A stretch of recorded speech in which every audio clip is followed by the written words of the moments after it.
पहली चीज, इस चैप्टर के बिना हमारा काम चलेगा नहीं। काफी कॉमनली इससे क्वेश्चन पूछा जाता है, याद रखना इसमें से ही कुछ ना कुछ आपको मिलेगा ही। You need to do more and more theory and उसके एप्लीकेशन, ये हमें मतलब आना चाहिए।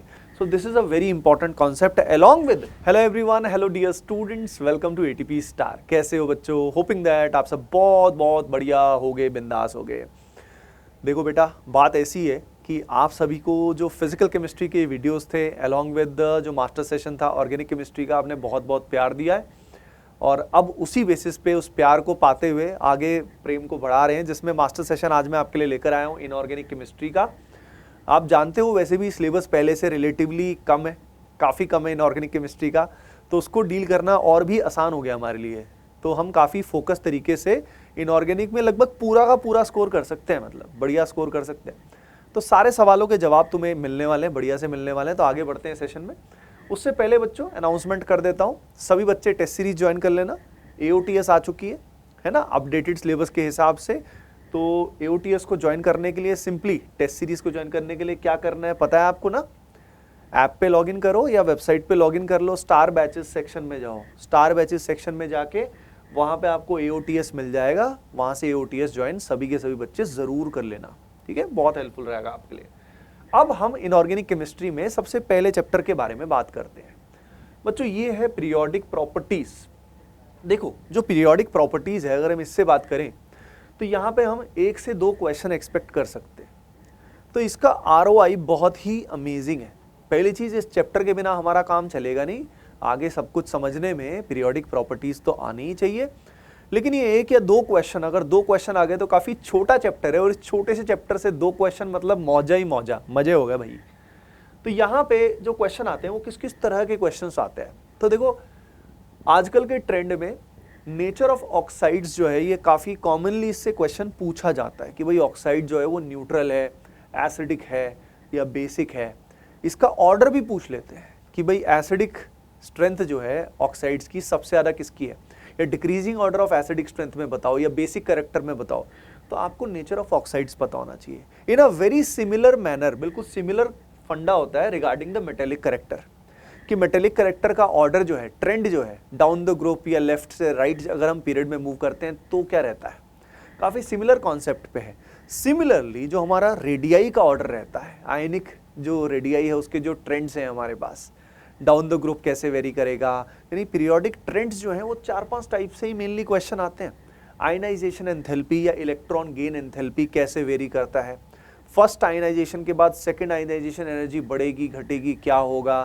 तो ये जो बेसिक है ना, उसके अलावा पीरियोडिक टेबल के अंदर जो पोजीशन रहती है या जो इलेक्ट्रॉनिक कॉन्फ़िगरेशन होती है, याद रखना इसमें से ही कुछ ना कुछ आपको मिलेगा ही, क्वेश्चन मिलेगा ही मिलेगा। तो ये पार्ट मतलब चेकलिस्ट हो गई तुम्हारे लिए, ठीक है? इस चेकलिस्ट को मतलब फुलफिल करना तो काम हो जाएगा। एग्जाम्पल्स आप देख भी सकते हो, जैसे कि ये क्वेश्चन देखो, ये क्वेश्चन आ रखा है जनवरी शिफ्ट टू 23 जनवरी को, 25 जनवरी को और 2023 में, जिसमें आपसे मेटेलिक कैरेक्टर के ऑर्डर की बात कर रखी है।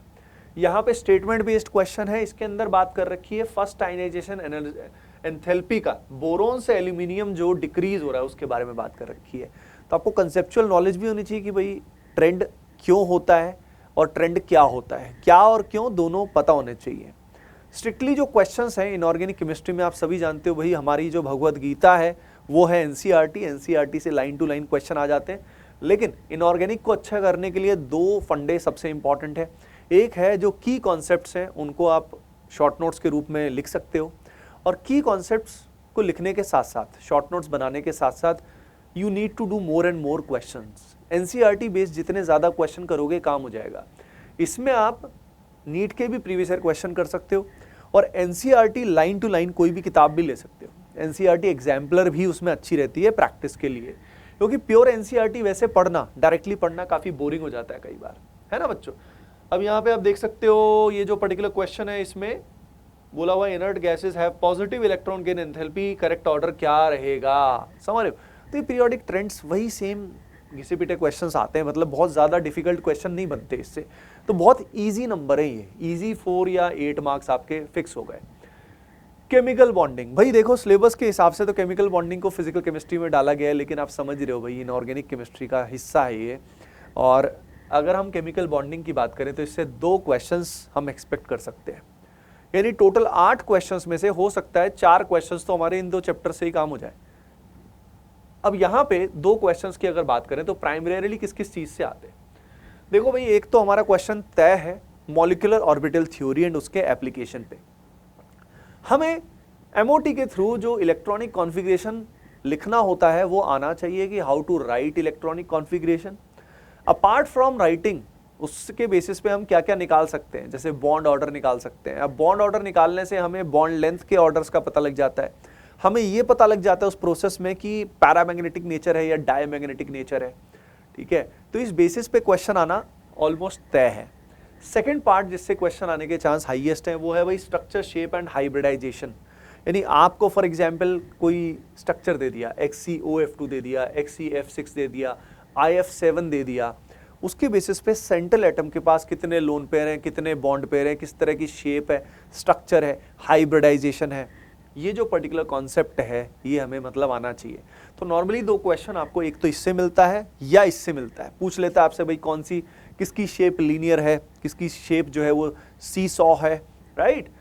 अलॉन्ग विद दैट कभी कभी जो क्वेश्चंस आ जाते हैं वो डायपोल मोमेंट या फजान्स रूल के एप्लीकेशन से भी आ जाते हैं। डायपोल मोमेंट मतलब खास तौर पे ऑर्गेनिक कंपाउंड्स का डायपोल मोमेंट, जैसे कि सिस कंपाउंड या ट्रांस कंपाउंड का कैसे रहेगा, या बेंजीन पे जब सब्स्टिट्यूएंट लगा देते हैं जैसे कि 1,2 डाइक्लोरो लगा दिया या 1,4 पैरा पोजीशन पे कुछ आ गया, तो डायपोल मोमेंट कंपैरिजन से क्वेश्चन आने के चांस रहते हैं। ठीक है, और फजान्स रूल जो होता है उसके बेसिक्स और उसके बेसिस पे सॉल्युबिलिटी या थर्मल स्टेबिलिटी का ऑर्डर, इससे भी क्वेश्चन आने के चांस होते हैं। तो ये चेकलिस्ट है, मतलब this is the checklist. Okay, अब यहाँ पे आप क्वेश्चंस देख ही सकते हो। देखो, डायपोल मोमेंट की बात किया, पहला क्वेश्चन डायपोल मोमेंट से रिलेटेड है। उसके बाद ये देखो question magnetic behaviour of Li2O, मतलब ऑक्साइड परऑक्साइड, उसकी बात कर रही है ना। तो यहाँ पे सीधा आपको एमओटी की अगर ट्रिक पता है पैरामैग्नेटिज्म की, डायमैग्नेटिज्म की, तो काम हो जाएगा। इस ट्रिक का वीडियो मैंने ऑलरेडी बना भी दिया है, तो उसको आप देख लेना। ट्रिक की वीडियोस जो है ना, एमओटी का पैरामैग्नेटिज्म डायमैग्नेटिज्म का ट्रिक जो है I have already made. Okay बच्चों, यहाँ पे देखिए ये क्वेश्चन अगेन बॉन्ड ऑर्डर से रिलेटेड क्वेश्चन है मॉलिक्यूलर ऑर्बिटल थ्योरी का। यहाँ पे देखो अलग अलग आपको मॉलिक्यूल या आयन दिए हुए हैं और उससे रिलेटेड लोन पेयर्स की बात कर रहा है, कितने लोन पेयर्स हैं। ठीक है, तो इस तरह के क्वेश्चन आते हैं और क्या ही करोगे, मतलब, है ना। अब अगला चैप्टर जो है बच्चों वो है हमारा कोऑर्डिनेशन कंपाउंड्स। कोऑर्डिनेशन कंपाउंड्स की अगर मैं बात करूं तो यहाँ पे नंबर ऑफ क्वेश्चन 2 एक्सपेक्ट कर सकते हो। यानी देख रहे हो, periodic chemical bonding and coordination, लगभग सारा काम हो गया इनऑर्गेनिक का। ठीक है, अब यहाँ पे कोऑर्डिनेशन जो होता है बच्चों, इसके 2 क्वेश्चंस में एक क्वेश्चन बनता है वही hybridisation, shape and magnetic behaviour of complex. Complex का जो मैग्नेटिक बिहेवियर है वो खास तौर पे पैरामैग्नेटिक है, डायमैग्नेटिक है। लिगेंड्स हमें पता होने चाहिए, खास तौर पे लिगेंड्स का क्लासिफिकेशन पता होना चाहिए कि लिगेंड्स कितने तरह के होते हैं। जैसे EDTA तरह के कुछ स्पेशल जो लिगेंड्स हैं जिनकी डेंटिसिटी ज़्यादा होती है, वो खास तौर पे ज़्यादा इंपॉर्टेंट होते हैं। उसके अलावा एक क्वेश्चन बनता है, कई बार आता है, वो है प्राइमरी और सेकेंडरी वैलेंसी से, जिसमें सिल्वर नाइट्रेट के साथ कौन PPT बनाएगा, कौन कोऑर्डिनेशन स्फीयर के बाहर है या अंदर है, उसका हमें पता लगता है। एक क्वेश्चन यहाँ से बनता है, एक क्वेश्चन यहाँ से बन सकता है। एक क्वेश्चन और जो बन सकता है जिसके बहुत हाई चांसेस हैं वो है भाई IUPAC से एंड आइसोमेरिज्म से।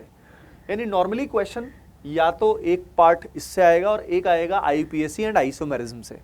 आइसोमेरिज्म में भी खास तौर पे आजकल ट्रेंडिंग में ऑप्टिकल वाला जो पार्ट है, यानी ऑप्टिकली एक्टिव है या नहीं है, वो वाला पार्ट ज़्यादा महत्वपूर्ण है ना। और IUPAC नेमिंग वाला पार्ट इजी होता है और उससे क्वेश्चन आने को भी जब आता है तो बहुत ही आसान आता है, तो वी शुडंट मिस दैट। तो आई थिंक ये जो चेकलिस्ट है ये अपनी क्लियर होनी चाहिए कि क्वेश्चन देखो किस किस तरह के आते हैं, आपको अब दिख भी जाएंगे। Now as you can see here, ध्यान से देखिए, यहाँ पे ये पहला question primary and secondary valency से रिलेटेड है। ठीक है, और यहाँ पे जो इलेक्ट्रॉनिक कॉन्फ़िगरेशन है वो भी पूछ लेता है कई बार, है ना। CFT के अकॉर्डिंग इलेक्ट्रॉनिक कॉन्फ़िगरेशन क्या रहेगी कॉम्प्लेक्स के अंदर। और यहाँ पे देखिए कॉम्प्लेक्स के अंदर पूछा हुआ है हाइब्रिडाइजेशन एंड जो मैग्नेटिक नेचर है वो आ चुका है। उसके अलावा भाई यहाँ पे पैरामैग्नेटिक स्पीसी आपसे पूछ रखा है, कौन कौन सी स्पीसी पैरामैग्नेटिक है। ठीक है बच्चों, तो आप देख सकते हो किस किस तरह के क्वेश्चंस हमारे पास पूछे जाते हैं। बाकी क्वेश्चंस तो ऑब्वियसली और भी हैं, आप जब खुद से एनालाइज करोगे तो आपको और भी क्वेश्चंस दिखेंगे जो आइसोमेरिज्म IUPAC से रिलेटेड भी हैं। डी एंड एफ ब्लॉक की अगर हम बात करें बच्चों, तो D and F block purely हमें एनसीईआरटी से करना है बिल्कुल बढ़िया से, और इससे एक क्वेश्चन आने के चांस बहुत अच्छे हैं, जिसमें लेंथेनाइड और एक्टेनाइड कॉन्ट्रैक्शन जो है ये हमें आना चाहिए।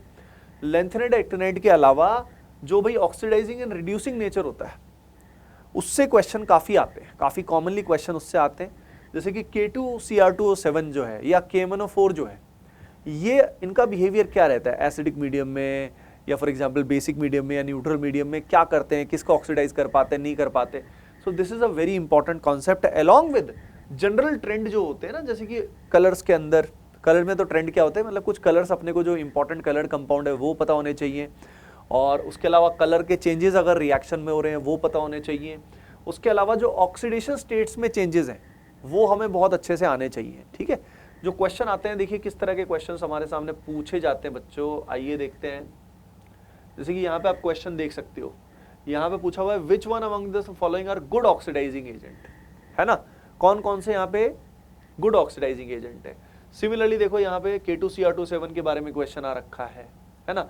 तो यहाँ पे अगर हम बात करें तो बहुत टफ क्वेश्चन नहीं बनता है, इसके तो प्रैक्टिस आप एनसीईआरटी के साथ साथ क्वेश्चन प्रैक्टिस कर लो, काम हो जाएगा। अब यहाँ पे बात करते हैं पी ब्लॉक।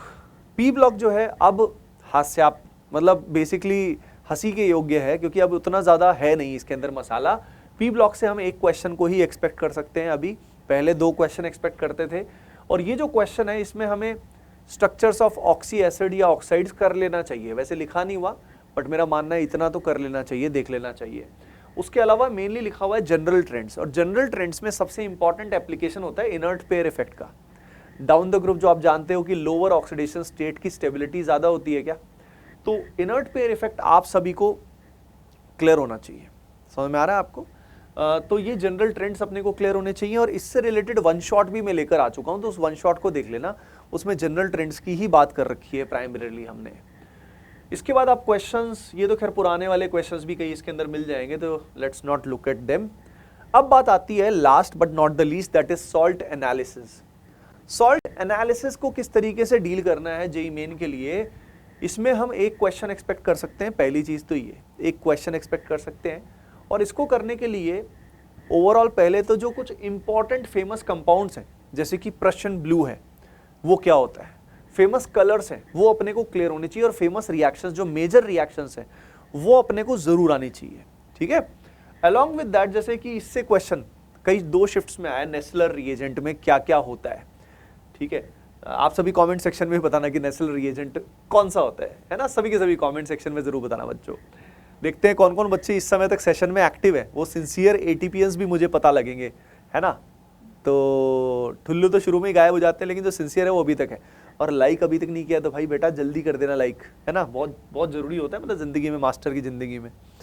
ठीक है, तो colours, important PPTs, famous compounds पे फोकस कर सकते हो, ये इंपॉर्टेंट चेकलिस्ट है। बाकी करने को तो ऐसे तो केटायन के एनायन के सारे टेस्ट करोगे तो ऑब्वियसली इट टेक्स टाइम। ठीक है, तब तुम्हें इस चैप्टर में एफर्ट ज़्यादा पड़ेगा, काफ़ी एफर्ट्स पड़ेगा, लेकिन इंपॉर्टेंट रिएक्शंस, इंपॉर्टेंट कलर्स जो मेजर है उनको मत छोड़िएगा, they are like very very important.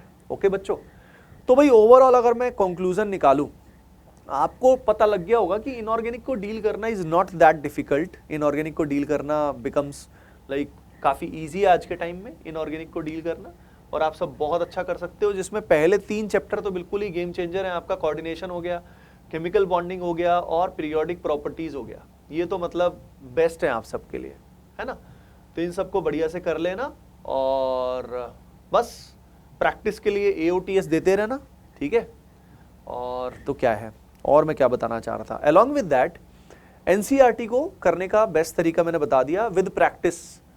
की पॉइंट्स को लिख लिख कर देखो और प्रैक्टिस करो, प्रैक्टिस से याद हो जाएगा।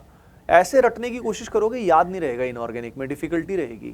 सो write down the key points, short notes बनाइए अगर आपने अब तक नहीं बनाए हैं, और बस, और फोकस्ड रहिए, रेलेवेंट क्वेश्चंस करिए, आउट ऑफ सिलेबस क्वेश्चंस मत करिए, प्रॉपर एनसीईआरटी बेस्ड स्टडी करो, बहुत अच्छा रहेगा आपके लिए। ओके बच्चों, और कोई और क्वेरी अगर आपके दिमाग में है तो कमेंट सेक्शन में पूछ लेना, मैं उससे रिलेटेड वीडियो आपके लिए लेकर आऊंगा। ठीक है, चलो फिर, है ना, see you in the next one, bye bye बच्चों।